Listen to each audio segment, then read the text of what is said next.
Chapter 8, Deathbed Confession. There were times when I believed that Samuel Logan had been advised that the way to my heart was to dominate my every free moment. Not a day passed since our first dinner date that he didn't call and propose some activity. Most of the time I did enjoy his company. Our sailing date was pleasant and successful. He was skillful at boating, and he looked to be even more comfortable at sea than he was on land. The sea is in my blood, he told me. Whatever percentage that salt normally makes up in our bodies is doubled in mine. My father says that as a baby, I was the most content when he and my mother took me on the boat.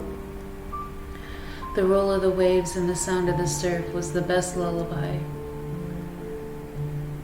We're both children of the sea, Olivia. Our lives are tied up in it, and we can't go far from the shore.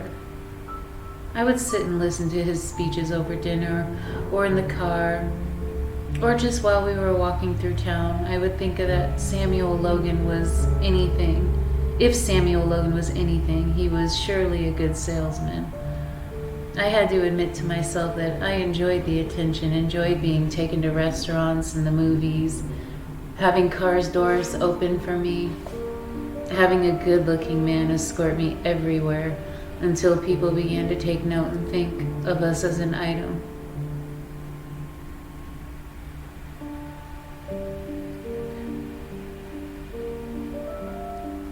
I know Mother was happy for me. Belinda, on the other hand, took all the credit.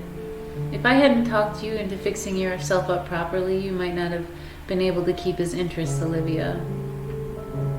If he's only interested in me now because of a little lipstick and rouge, I feel sorry for him, I told her. She took it wrong, of course. So you slept with him? How was it? She asked one night while I was preparing to go to dinner again with him. Everything you've hoped it would be? She added with a silly little laugh. Of course I haven't slept with him, I snapped. I don't jump into bed with the first man who comes calling, or with every man who comes calling, like someone I know. Hasn't he tried? She followed, undaunted, her eyes sparkling wickedly. Haven't you wanted him to try? Stop it, I said, turning back to the mirror.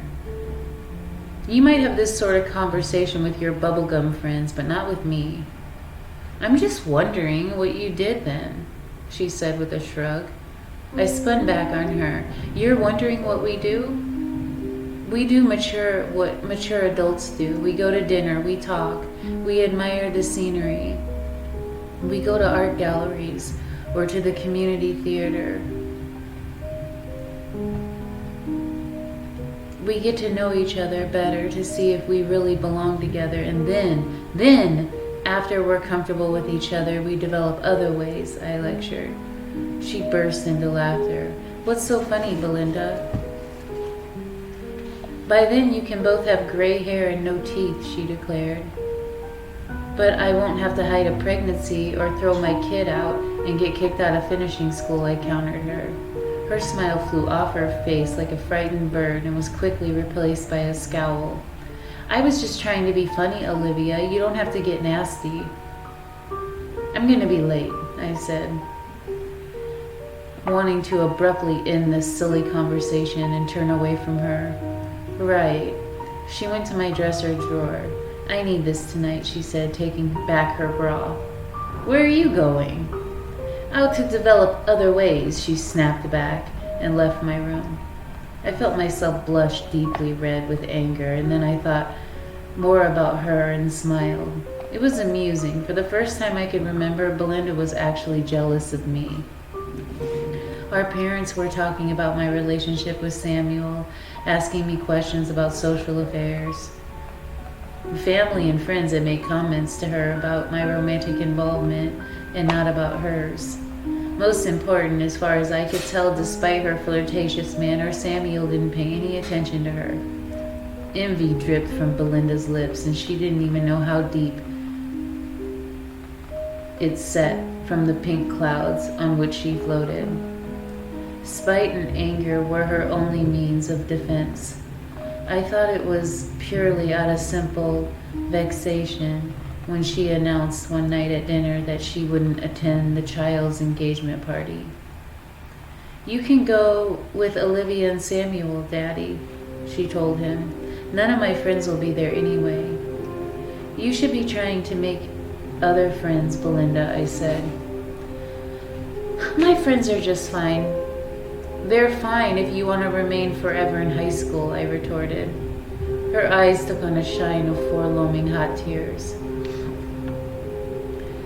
"You think you know everything about men now just because you have a steady date all the time. You just can't stop bossing about my life. I'm not you. That's always been fairly obvious. I don't want to be you." "Stop this bickering immediately," Daddy ordered. Fortunately, Mother was always upstairs at dinner now and didn't have to listen to Belinda whining. She stuffed a piece of bread into her mouth and glared at me as if to say she was smothering her words but not her thoughts. "If you don't want to attend the fair, you don't have to, Belinda," Daddy consented. I looked at him surprised. He wouldn't want to insult his friend, the Colonel Childs, but then on second thought I realized he'd probably be happy if Belinda wasn't going. He wouldn't have to worry about her behavior or silly things she might say. He was worried enough these days. Mother seemed to be growing weaker and weaker, and her stomach problems had returned. He and I were afraid the next evaluation would bring us all only dreadful news. Daddy wore a mask of gloom, his eyes dark and heavy with lines that I hadn't seen before etched from his nose to his lips. He walked with a lumbering gait, his shoulders dipped, his strength sapped by the sorrows of gloom clinging to the walls of our home, cowering in corners, licking their lips in anticipation of the dread that would come knocking at our door. But something else came first. The morning of Nelson Child's engagement party, Samuel phoned to ask if he could see me immediately. "Can't it wait until you come to take me to the child's affair, Samuel?" "No," he said, "I want to have a special moment with you, Olivia. Please," he pleaded. Mother had been sleeping longer and longer every day. I agreed, fixed my hair, and put on one of my new cotton blouses and matching skirt and went downstairs to wait. Daddy had gone to the office to complete some work.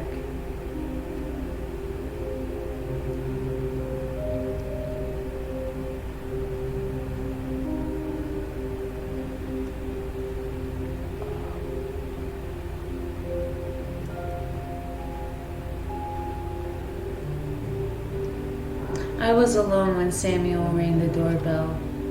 I let Carmelita greet him and show him into the sitting room while I waited. "Well," he said, gazing about nervously. He was wearing a business suit and tie. "Your sister's not at home?" "Fortunately, no," I remarked. He looked relieved about that too. "Fine," he muttered, still standing just inside the doorway.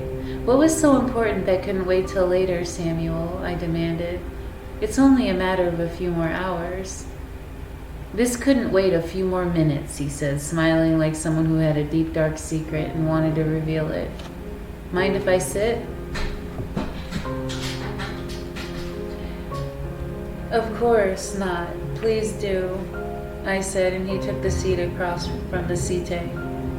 He fumbled with his hat in his hands for a moment, then smiled again. "Well, it's a fine day for the child's engagement party," he said. "Yes, but I know about the weather before you arrived, Samuel." He saw my patience dwindling. Finally, he cleared his throat, straightened his shoulders, and began. "I was thinking on the way over here that you and I haven't been together all that long, but we sure have spent quality time together, and so," he continued, barely taking a breath, "it's not the length of time that matters, but the value of the time they've spent in each other's company. Do you agree?" "Certainly," I said. "Then you agree that our time together has been valuable?" I wouldn't spend time with you otherwise, I replied. I'm not one to waste my time. Of course not. I just was not being too forward and not rushing things. Things, what things, Samuel? Things between us.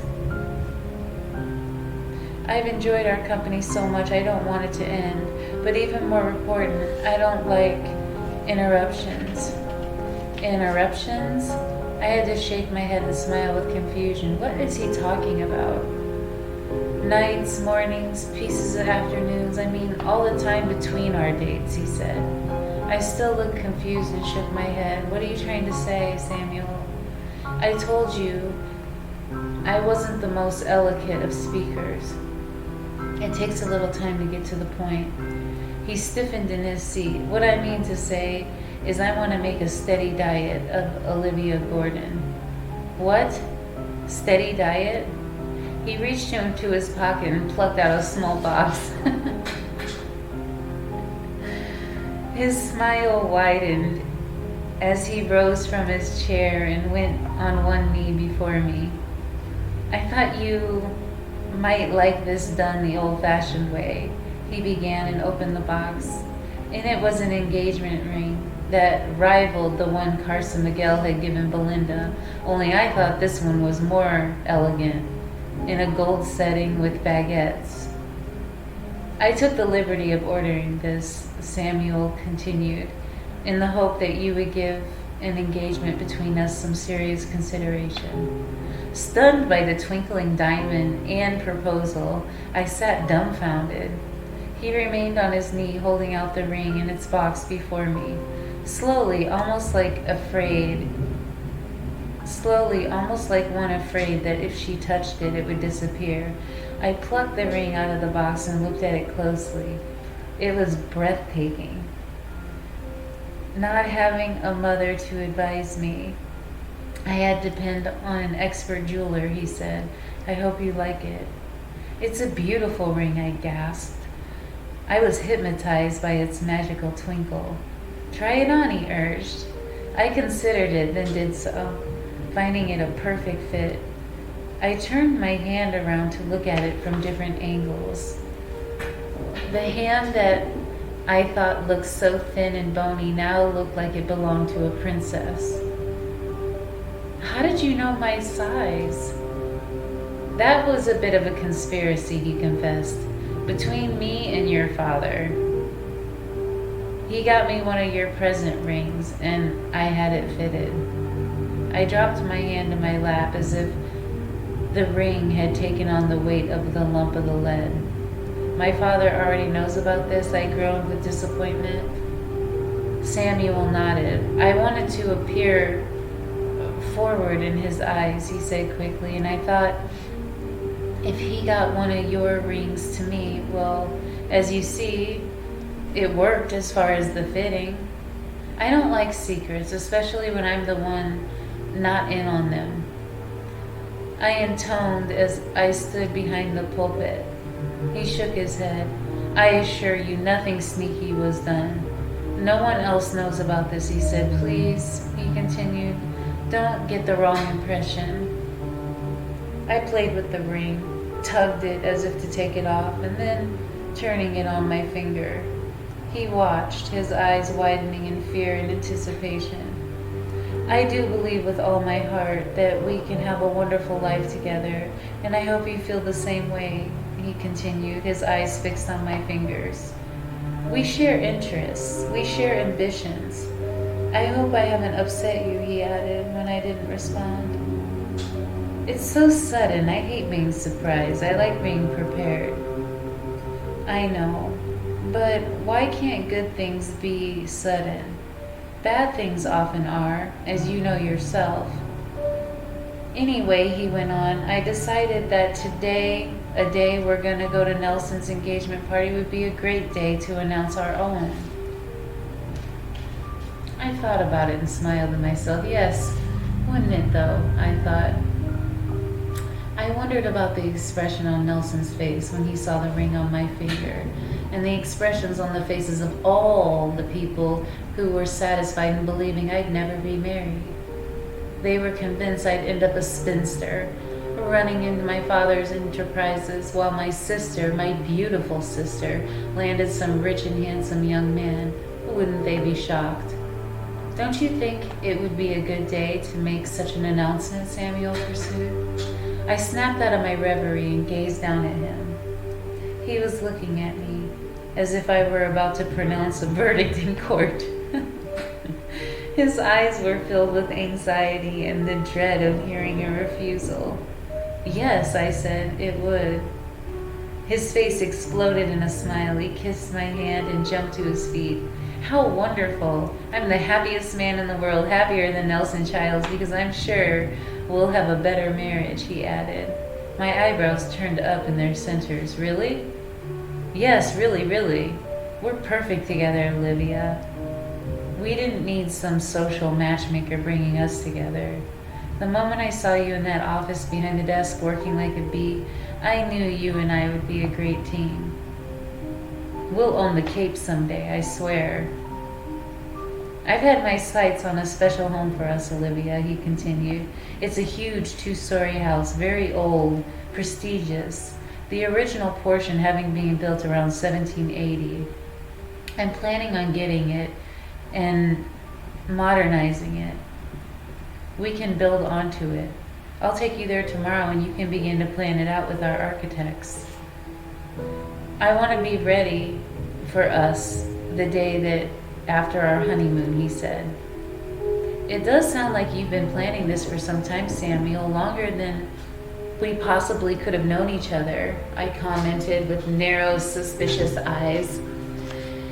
He stared a moment and then laughed. Well, I've been planning to find the perfect wife for some time, and I've been planning where we would live. The house is situated in the most desirable piece of land between Providencetown and North Truro, with its own private access to the beach, just like you have here, and room for gardens and the view of the sea. You'll see, you're not giving up anything in marrying me. I'll take you there in the morning, first thing, he promised. I'll come as early as you want. What time do you want me to come? I had to laugh. Let me catch my breath, Samuel. You're making me dizzy and spinning and jumping and making these dramatic pronouncements like some town crier. I want to keep you dizzy with surprises and happiness, he said. I've got to go home and tell my father the good news, and then I'll be back in 3 hours to take you to Nelson Child's engagement party. We'll steal the limelight, he promised, slapping his hands together. He started out of the room and then turned back to plant a quick kiss on my cheek. Thank you, he said. Thank you for making me the happiest man in the world. He turned and left me sitting there, dazed, the diamond glittering under the light of the lamp beside me, my heart galloping. What a wonderful surprise this will be for Mother, I thought as I stood up. My leg felt a bit weak under me as the realization of what happened sunk in. I was engaged, and to a very handsome man. In a sweeping moment, I was ahead of Belinda again, and the proper thing would happen. The older daughter would get married first. Mother would surely be pleased, and she so needed something to make her happy again, to bring a smile to her.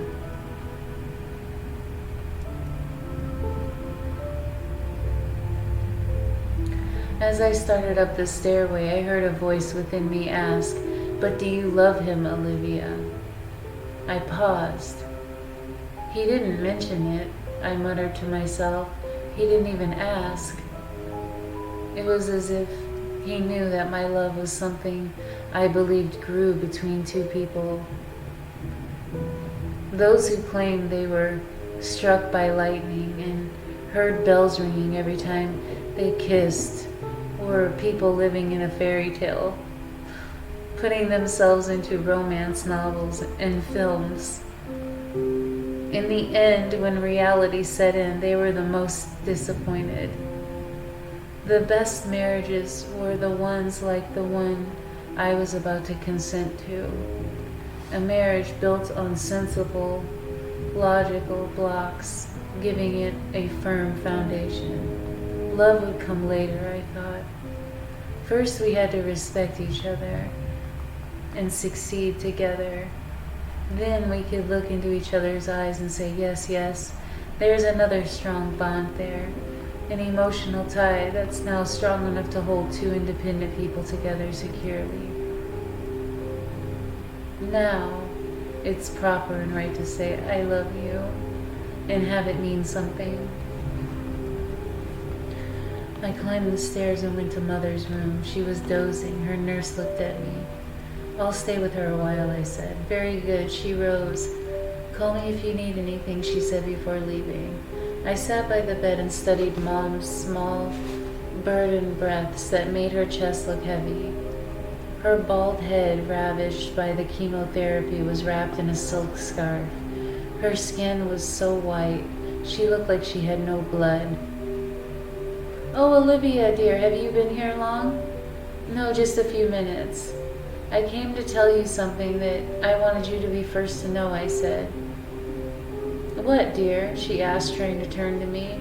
I fluffed her pillow and helped her sit up. Even though my hand moved around her face like a hummingbird, she didn't notice the rain. It was as if she'd grown partially blind. Samuel Logan was just here, Mother. Really? What time is it? Is your father dressed? It's early. Samuel didn't come to take me to the party. He came to declare his own engagement. Oh, he did? I didn't know he... To me, I said. What? To you? I lifted my hand to exhibit the ring. She gazed at it, then I got the smile I wanted, the smile I hoped for, the smile my mother wore so often in her life, that bright, happy, hopeful beaming that turned her eyes back into the jewels they'd once been. Color even returned to her sweet face. Oh, Olivia, how wonderful. What a beautiful ring. You're engaged? What a wonderful piece of news to give me. So you really have got to get better, Mother. We have our own engagement party. And I have a house to build. You'll have to help me with the architect. She lowered herself back on the pillow and smiled strangely at me. Why are you looking at me like that, Mother? Feeling a dark shadow come across my heart. She sighed and closed her eyes. For a moment I thought she actually passed away. She was still, and her eyes were closed that long. Mother! She opened her eyes. You just sound more like me than ever, Olivia. You were never one to ignore the hand before your eyes. All these years, whenever I refused to see the hardships or pain or the defeats or disappointments, you would chastise me. Stop pretending, Mother. You would say it doesn't make it disappear if you ignore it. It's still there, remember? Yes, but... Well, I've come to the point in my life where I have to follow your good advice, Olivia. She turned her gaze at her rose-tinted glasses sitting on top of the bedstand table. There's no point in putting them on now. It won't change things. Living in my own imaginary world was comfortable, but it wasn't the right thing to do. I always knew that, Olivia. The truth is, I was selfish. In that respect, Belinda is more like me than she is like your father. Funny, she said with a small, weak laugh. You turned out to be more like him. It pleased him, I know. It's made him feel better about what he did for the years and years ago.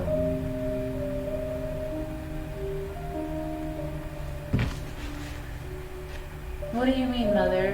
What did he do years and years ago? Her eyelids fluttered and she turned to gaze back at me.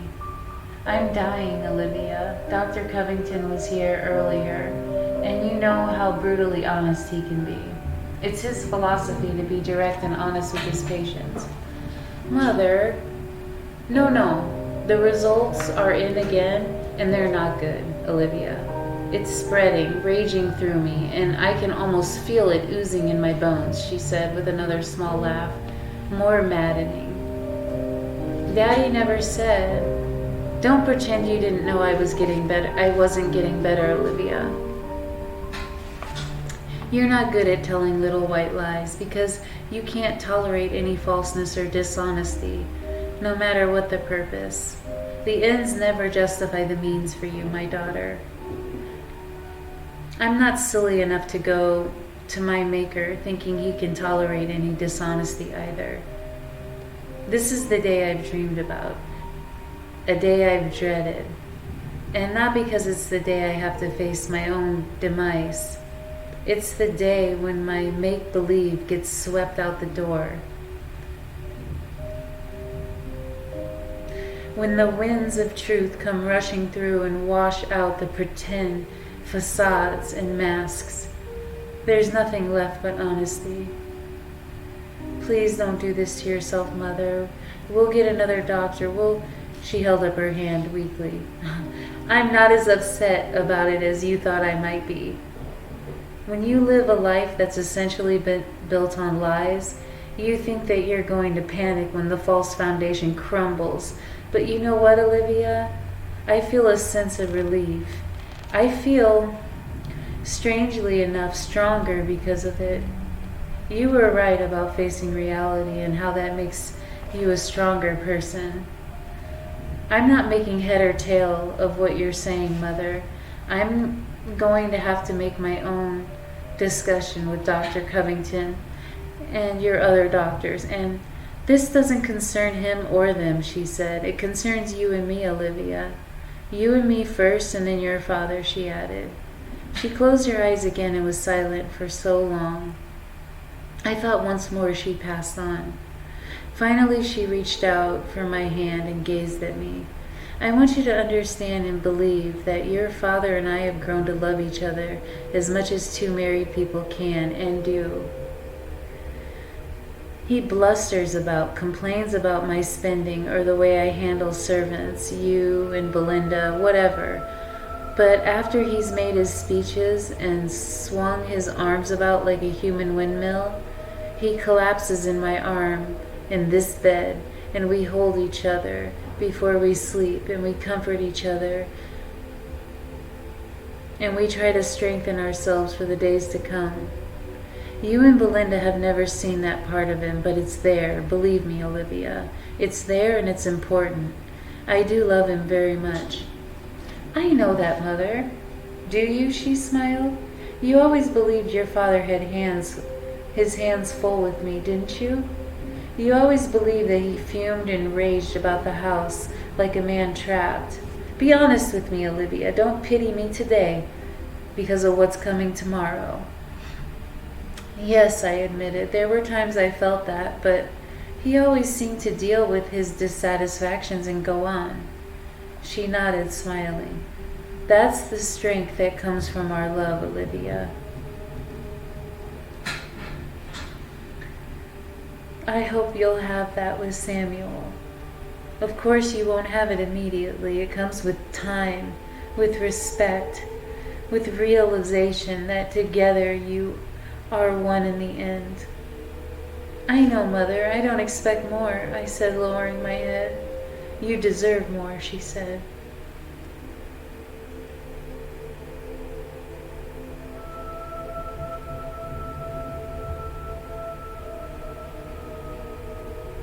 You've been an ideal daughter, both to me and your father. He's very, very proud of you, Olivia, she said.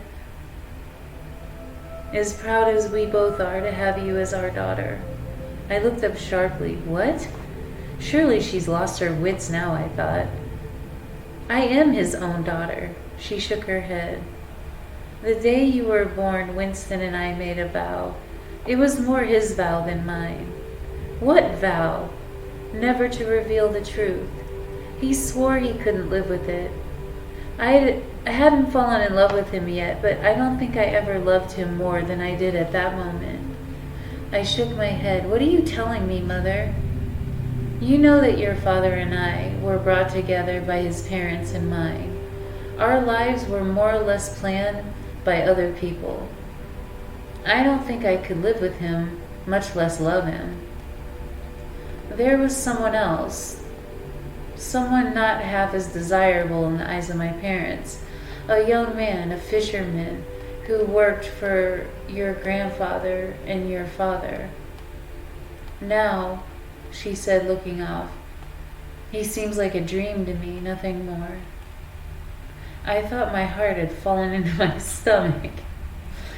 My chest felt empty and cold. I shook my head and the room began to spin, so I closed my eyes and breathed deeply. Don't hate me. Don't hate anyone, Mother said, almost in a whisper now. She was getting tired. I don't understand what you're saying, Mother. You don't want to understand, Olivia. You're acting like me again. While I was engaged to your father, I still saw this young man. We were intimate and I became pregnant right before my wedding. Your father knew. My fisherman left and Winston and I were married. My fisherman wasn't the sort of who would stand by his actions anyway. He was a drifter, a free soul, handsome and as harmonious as a songbird. His laugh was like a melody to me. Sometimes now I think he wasn't real.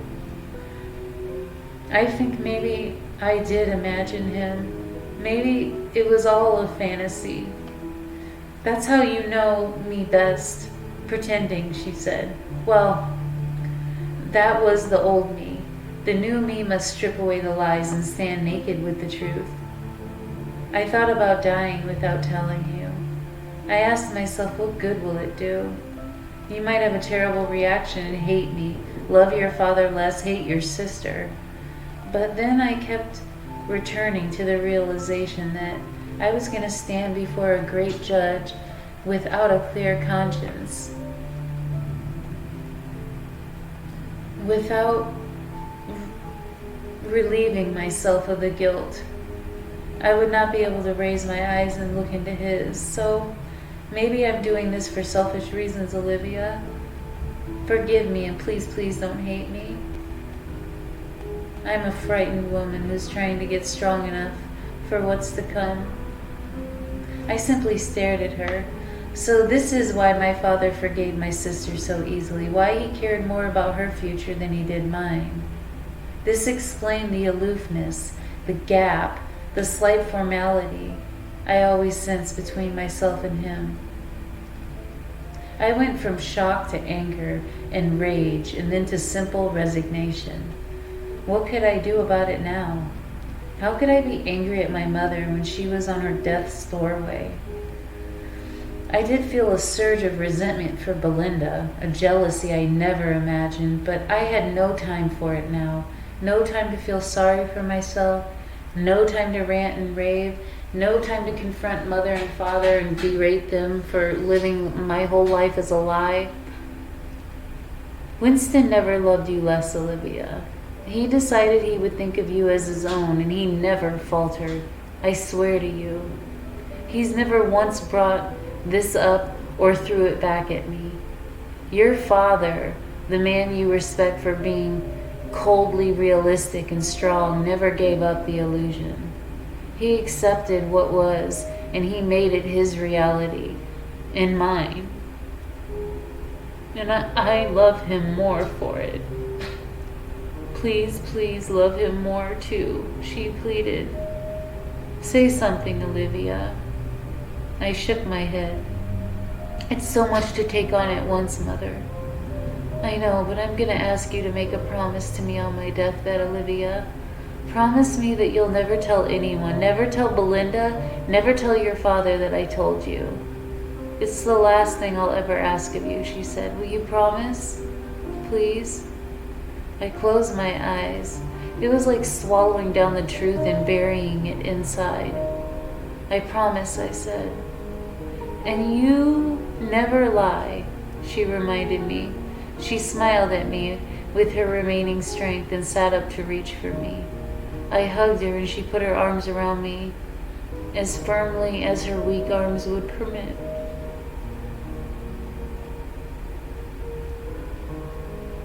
I held her longer than I expected, held her as if I was holding on to her for dear life.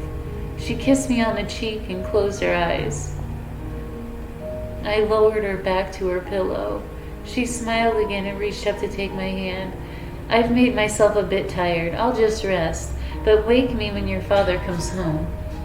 I want to celebrate your engagement to Samuel with him. Her hand softened and fell back to the bed like a small sparrow losing the power of flight. I fixed her blanket so she was comfortable. She seemed to diminish right before my eyes, shrink into a little girl. I left her sleeping, her mind surely filled with lollipops and candy canes. I didn't remember walking across the hallway to my room. It was as if I drifted on a black cloud. Suddenly, I stood before my vanity mirror and looked at my face, laughing at myself now for the resemblance I had once imagined I had to my father. Lies and deceptions were truly brothers born from the same desperate need to survive in this world filled with entrapments, most of which we created for ourselves out of our own lusts and fantasies. What a fool you've been, Olivia Gordon. The lesson was clear. Survival was more important than honesty. Honesty was perhaps the greatest luxury of all, and those who could afford it, who could house it and wear it and walk with it, were really blessed people in this place we call our home. They were never afraid to speak, to be heard.